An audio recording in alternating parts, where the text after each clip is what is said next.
এর মধ্যে যদি অল্প সিদ্ধ চাল থাকে তাহলে বানিয়ে নিতে পারো এই রেসিপি। তো এটা বানিয়ে দীর্ঘদিন তোমরা সংরক্ষণ করে খেতে পারবে, 1 সপ্তাহ বা 15 দিন। তো এতটা মজা হয় চায়ের সাথে খেতে। তো তোমাদের বিস্কুটের কোনো প্রয়োজনই পড়বে না, এটা দিয়ে তোমরা সকালে চাটা খেয়ে নিতে পারবে বা এমনি তোমরা আড্ডায় এটা বানিয়ে খেতে পারবে। তো খুবই মজার হয় রেসিপিটা। তো তোমাদের কাছে অনুরোধ রইল ভিডিওটা স্কিপ করবে না, দেখতে থাকো আমি এই রেসিপিটা কিভাবে বানাই।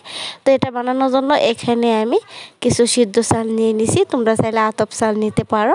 তো এখন আমি চালের মধ্যে দিয়ে দিব অল্প লবণ। তো তোমাদের কাছে অনুরোধ রইল ভালো লাগলে অবশ্যই লাইক কমেন্ট শেয়ার করতে ভুলবে না। তো যারা আমার নতুন ভিডিও দেখছো অবশ্যই আমার চ্যানেলটা সাবস্ক্রাইব করে পাশেই থাকবে। তো দেখো অল্প জল দিয়ে দিছি আর অল্প লবণ দিয়ে আমি চালের সাথে একসাথে ভালোভাবে এভাবে মিশিয়ে নিব। তো মিশিয়ে আমি নিয়েছি। তো দেখো একেবারে চালের গায়ে পানি আর লবণটা ভালোভাবে লেগে গেছে। তো এখন এটা তোমরা 10 মিনিট রেখে দিতে পারো বা সাথে সাথে তোমরা ভেজে ফেলতে পারো। তো ভাজার জন্য এখানে আমি একটা হাঁড়ি বসিয়ে আমি হাঁড়িটা ভালোভাবে গরম করে নিয়েছি। তো এখন আমি এর মধ্যে দিয়ে তো এখন চালটা ভেজে নিব। তো ভালোভাবে ভেজে নিবে, নাড়তে থাকবে, না হলে এটা পুড়ে যাবে। তো দেখো আমার ভাজা প্রায় হয়েই গিয়েছে, তো তোমরা দেখতেই থাকো। তো দেখো আমার চাল ভাজাটা হয়ে গেছে। তো এখন এটাকে আমি নামিয়ে নিব। তো এতটা মজার হয়, একবার বানালে তোমরা বারবার বানিয়ে খাবে, আমি গ্যারান্টি দিয়ে বলছি এতটা মজার হয় এই রেসিপিটা।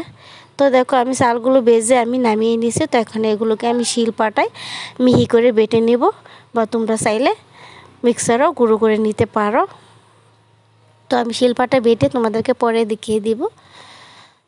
তো দেখো আমি শিল্পটায় মিহি করে বেটে নিয়েছি। তোমরা যদি চাও এটা জাল খেতে তাহলে তোমরা এখানে পেঁয়াজ কুচি বা লেবু পাতা কুচি আর কাঁচা লঙ্কা কুচি দিয়ে তোমরা জাল খেতে পারো। তো আমি মিষ্টি খাবো এই জন্য আমি চিনিটা দিয়ে দিছি অল্প, আর দিয়ে দিছি অল্প নারকেল কুড়া। তো অবশ্যই তোমরা নারকেল কুড়াটা দিবে, তাহলে খেতে ভালো লাগবে। আর মিষ্টিটা কমিয়ে দিতে পারো যেহেতু চায়ের সাথে খাবে। তো যদি চায়ের সাথে না খাও তো মিষ্টিটা আরও বাড়িয়ে দিতে পারো। তো এখন আমি সব উপকরণগুলো চালের গুঁড়ার সাথে মিশিয়ে নিব। তো এতটা মজার হয়েছে এটা খেতে। তো একবার বানিয়ে তোমরা 1 সপ্তাহ 15 দিন এটা রেখে দিতে পারো, আমি গ্যারান্টি দিয়ে বলছি কিছু নষ্ট হবে না।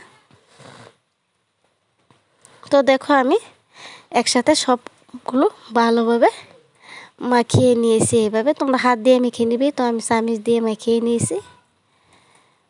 তো দেখো মাখানো হয়ে গিয়েছে। তো চায়ের সাথে খাওয়ার জন্য রেডি। তো এখন আমি একটা প্লেটে তোমাদেরকে পরিবেশন করে দেখিয়ে দিব। আসলে তাই অনেক মজার হয়েছে খেতে, তোমরা বাসায় একবার হলো বানিয়ে দেখতে পারো। তো দেখো আমি একটা প্লেটে পরিবেশন করে নিয়েছি। তো এখন খাওয়ার জন্য রেডি। তো সুস্থ থাকবে, ভালো থাকবে, পরবর্তী ভিডিওর জন্য অপেক্ষা করবে। আর নতুন হয়ে আসলে চ্যানেলটা সাবস্ক্রাইব করে পাশে থাকবে, যে পরবর্তী ভিডিও ছাড়ার সাথে সাথে তোমাদের কাছে নোটিফিকেশন চলে যায়। তো ভালো থাকবে,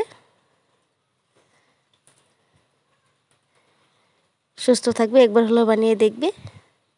আল্লাহ হাফিজ।